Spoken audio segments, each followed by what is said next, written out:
الحمد لله رب العالمين، والصلاة والسلام على أشرف الأنبياء والمرسلين نبينا محمد وعلى آله وصحبه أجمعين.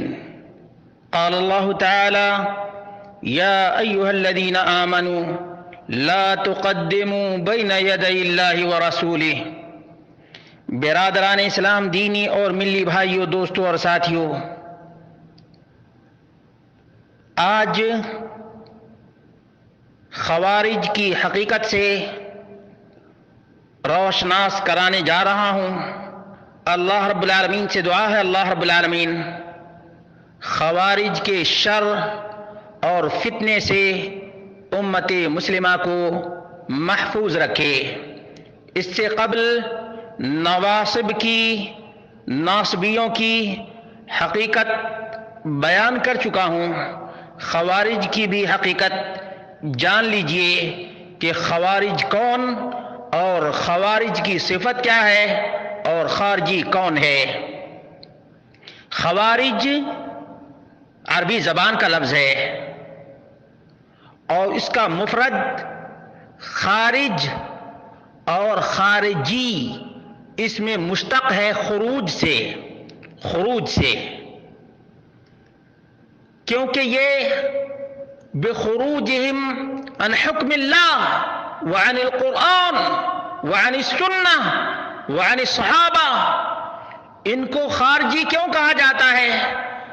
کہ یہ اللہ رب العالمین کے حکم کی خلاف ورزی کیے، خروج کیے، قرآن سے باہر، سنت سے باہر، صحابہ کے منہج سے باہر اور آل بیت سے بھی باہر، اور لوگوں پر حملہ۔ یہ وہ اسباب ہیں جن کی بنیاد پر ان کو خارجی کہا جاتا ہے، اور خارجی کی جمع خوارج ہے۔ یہ وہی خارجی ہے جس نے نبی مکرم صلی اللہ علیہ وسلم کے فیصلے پر اعتراض کیا تھا، اور آج بھی یہی بدترین نسل قرآن و سنت سے خروج کرتی ہے اور فرمان مصطفیٰ سے آگے بڑھتی ہے۔ اسی لیے خالد بن ولید رضی اللہ عنہ نے کہا تھا: یا رسول اللہ الا اضرب عنقہ، آپ کے فیصلے کو اس نے نہیں مانا ہے، کیا میں اس کی گردن نہ اڑا دوں؟ خالد بن ولید، آج خالد بن ولید سے کون نفرت کرتا ہے؟ رافضی، شیعی، سبائی، اتنا عشری، مجوسی خالد بن ولید رضی اللہ عنہ سے بھی، سیف من سیوف اللہ سے بھی نفرت کرتا ہے۔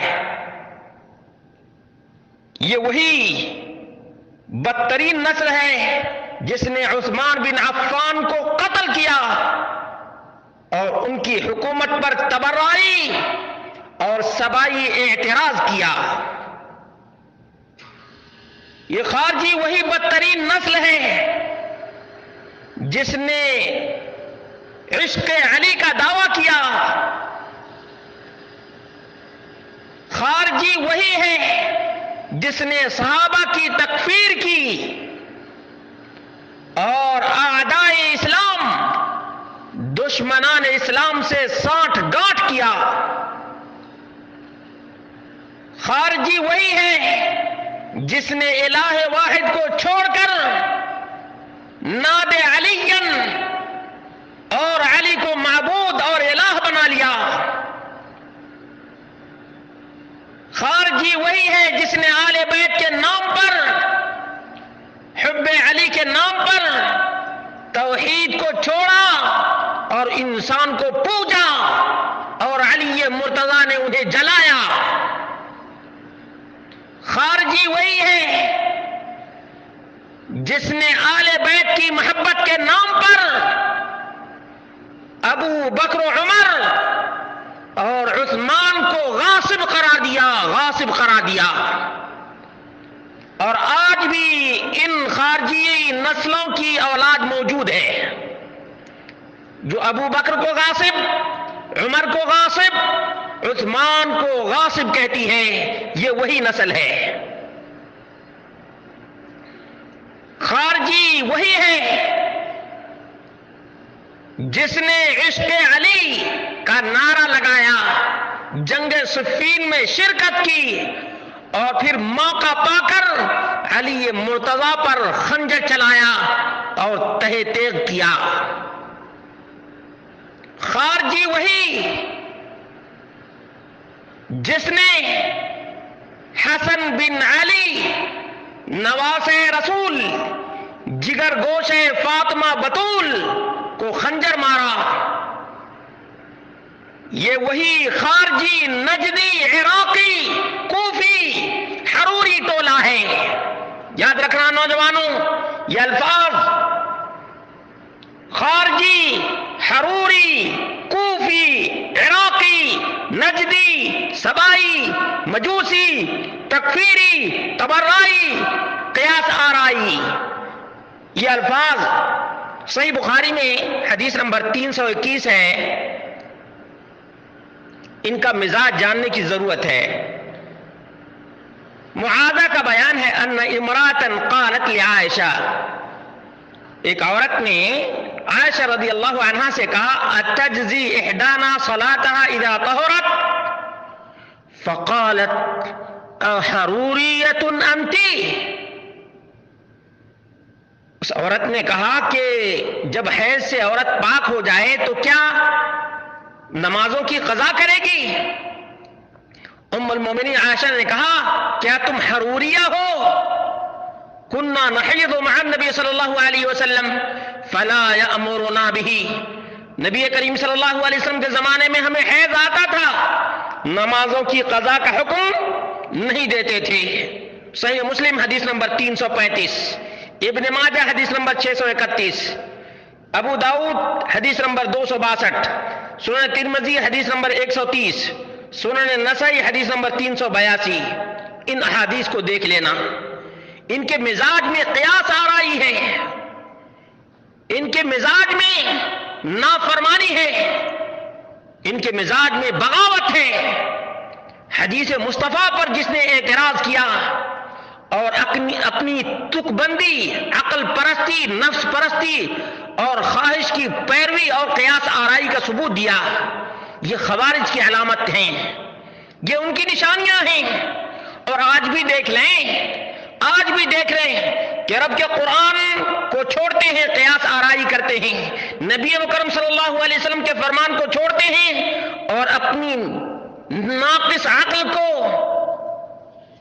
بڑھاوا دیتے ہیں، قیاس آرائی کر کے پورے دین کا ملیا میٹ کر کے رکھے ہوئے ہیں۔ دین کے حلیہ کو بگاڑنے والے یہی خارجی لوگ ہیں۔ اللہ کے رسول صلی اللہ علیہ وسلم نے فرمایا ادعوا اللہ وانت موقن بالاجابہ، اللہ رب العالمین سے ڈائریکٹ مانگو اور تمہیں قبولیت کا یقین ہو، کسی واسطے فاستے کی ضرورت نہیں ہے۔ آج اللہ رب العالمین سے مانگنے کے لیے مردے کو کون وسیلہ بناتا ہے؟ یہ قیاس آرائی کرنے والا یہی خارجی ٹولہ ہے، یہی کوفی ٹولہ ہے، یہی سبائی ٹولہ ہے، جو کبھی 12 امام کا واسطہ بناتا ہے، کبھی ہزاروں امام کا واسطہ بناتا ہے، کبھی لاکھوں اولیاء کا واسطہ بناتا ہے۔ ان کی قیاس آرائی دیکھ لو، ان کی علامتیں، خارجی کی علامتیں دیکھ لو۔ رسول مکرم صلی اللہ علیہ وسلم نے اپنا سجدہ کسی کے لیے جائز نہیں قرار دیا، یہ اپنے مردے جن کو یہ ولی کہتے ہیں ان کے لیے یہ سجدہ کرتے ہیں، سجدہ تعظیم۔ قیاس آرائی کس نے کی؟ یہی خارجی ٹولہ ہے، خارجی ٹولہ ہے۔ نبی مکرم صلی اللہ علیہ وسلم نے قبروں کو پختہ بنانے سے منع کیا، آج اپنی تک بندی کر کے اور قیاس آرائی کر کے یہود و نصارہ کی مشابہت کر کے کون قبروں کو پختہ بناتا ہے، کون قبروں کا سجدہ کرتا ہے؟ یہی خارجی ٹولہ ہے، ان کو پہچانو۔ اللہ کے رسول صلی اللہ علیہ وسلم نے فرمایا اذا سألت فاسأل اللہ، جب بھی مانگو تو رب کائنات سے مانگو۔ یہ مردوں سے مانگتے ہیں، اپنی قیاس آرائی کرتے ہیں، قیاس آرائی کرتے ہیں۔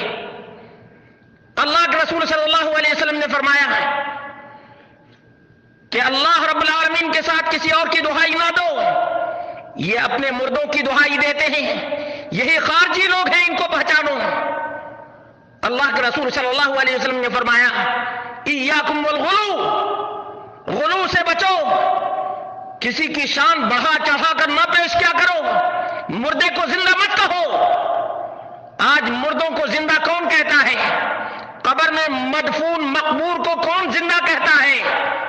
اور کون مردوں سے التجا اور فریاد کرتا ہے؟ یہی قیاس آرائی کرنے والا خارجی ٹولہ ہے، خارجی ٹولہ ہے۔ پیران پیر عبد القادر الجیلانی البغدادی نے یہی کہا تھا، اٹھاؤ عبد القادر الجیلانی البغدادی کی کتاب، ابرہم فتنۃ علی امتی الذین یقیسون الامور برائہم۔ یہی وہ ٹولہ ہے جو اپنی قیاس آرائی کرتا ہے، پیران پیر کا بیان ہے۔ قیاس آرائی کرنے والا یہ خارجی ٹولہ ہے، نبی مکرم صلی اللہ علیہ وسلم سے آگے بڑھنے والا یہ خارجی ٹولہ ہے۔ اور یہ خارجی ٹولہ اپنی قیاس آرائی کیسے کرتا ہے پتہ ہے؟ چھت پر جانے کے لیے سیڑھی کی ضرورت ہے، اللہ سے مانگنے کے لیے اولیاء کی ضرورت ہے۔ قیاس آرائی کس نے کی؟ یہ خارجی ٹولہ ہے، خارجی ٹولہ۔ ایک ایک کر کے نوجوانوں تم نوٹ کرو، نوٹ کرو۔ خارجی ٹولہ قیاس آرائی کرتا ہے، کہتا ہے کہ بادشاہ سے مانگنے کے لیے واسطے اور وسیلے اور توفیلی کی ضرورت ہے، اللہ سے مانگنے کے لیے مردے ولیوں کی ضرورت ہے۔ قیاس آرائی کرتا ہے یا نہیں کرتا؟ یہ خارجی ٹولہ ہے۔ اسی طرح سے کسی افسر سے مانگنے کے لیے چپراسی اور پیون سے ملنے کی ضرورت ہے، اللہ رب العالمین سے مانگنے کے لیے بھی اس مردے بلائی خالہ، بھینسا سور، ننگے شاہ، بنگی شاہ، گھوڑے شاہ کے واسطے اور وسیلے کی ضرورت ہے، وہ بھی مردے وسیلے کی ضرورت ہے زندہ رب کے لیے۔ اللہ رب العالمین نے فرمایا یا ایھا الذین آمنوا لا تقدموا بین یدی اللہ ورسولہ، ایمان والو اللہ اس کے رسول سے آگے نہ بڑھو۔ یہ خارجی، رافضی، مجوسی، کوفی، عراقی، نجدی اپنی قیاس آرائی کر کے یہود و نصارہ کی مشابہت کر کے اور میلاد النبی مناتا ہے۔ پہچانو، پہچانو، قیاس آرائی ان کی گھٹی میں ہے۔ خارجی کی گھٹی میں کیا ہے؟ قیاس آرائی ہے۔ جیسے یہ قیاس آرائی کیا کرتے ہیں، جب حجر اسود کا بوسہ لینا درست ہے تو قبر کا بھی بوسہ لینا درست ہے۔ قیاس آرائی یہ خارجی کی نشانی ہے۔ خارجی، عراقی، نجدی، رافضی، سبائی اور مجوسی کی علامت ہے، یاد رکھنا۔ دوسرا قیاس، قیاس کیا کہ جب خانہ کعبہ کا طواف کر سکتے ہیں تو بابے کی قبر کا طواف کیوں نہیں کر سکتے؟ قیاس آرائی یہ خارجی کی علامت ہے۔ خارجی، خارجی، کوفی، حروری، حروریہ، حروریہ کوفہ کے پاس یہ حروریہ ہے۔ اسی طرح سے ان خارجیوں کی علامت، مسلمانوں تم نوٹ کر لو اس کو، کتنے نشانیاں بتایا ہوں، نوٹ کر لینا تم، ایسے یاد نہیں رہے گا، جب نوٹ کر لو گے تب اچھی طرح سے ازبر ہو جائے گا۔ ان کی قیاس آرائی کیا ہے کہ جب خانہ کعبہ کا غلاف چڑھا سکتے ہیں تو باباؤں اور مردوں کی قبروں پر چادر کیوں نہیں چڑھا سکتے؟ یہ ہے قیاس آرائی، یہ پہچانو۔ یہ جتنے خارجی ہیں وہ اپنی آنکھوں سے تم دیکھ سکتے ہو میرے بھائیوں، اپنی آنکھوں سے دیکھو، یہ خارجی لوگ ہیں، یہ خارجی لوگ ہیں۔ کہتے ہیں کہ جب خوشبو لگا سکتے ہیں تو قبر پہ، مردے کی قبر پہ پھول جس میں خوشبو ہوتی ہے کیوں نہیں چڑھا سکتے ہیں؟ وضع میں تم ہو نصارہ تو تمدن میں ہنود، یہ مسلمان ہیں جنہیں دیکھ کے شرم آئے یہود، یہ خارجی لوگ ہیں، ان خارجی کو پہچانو۔ یہ اللہ رب العالمین کے دین سے خارج، یہ رسول اللہ صلی اللہ علیہ وسلم کے عدل و انصاف سے خارج، صحابہ کرام کے منہج سے خارج، اور اللہ رب العالمین کی عبادت اور بندگی میں ملاوٹ کرنے والے یہ خارجی اور سبائی مجوسی اور باغی ٹولہ ہے، ان سے اچھی طرح سے نمٹنے کی ضرورت ہے اور عام لوگوں کو آگاہ کرنے کی ضرورت ہے۔ اللہ رب العالمین سے دعا کرتے ہیں کہ اللہ رب العالمین مسلمانوں کو خارجی عصر، اس زمانے کے جو خارجی لوگ ہیں جو قرآن اور سنت سے باہر کی باتیں لا کر دین کا لیبل لگاتے ہیں، ان کے شر اور فتنے سے امت مسلمہ کو محفوظ رکھ۔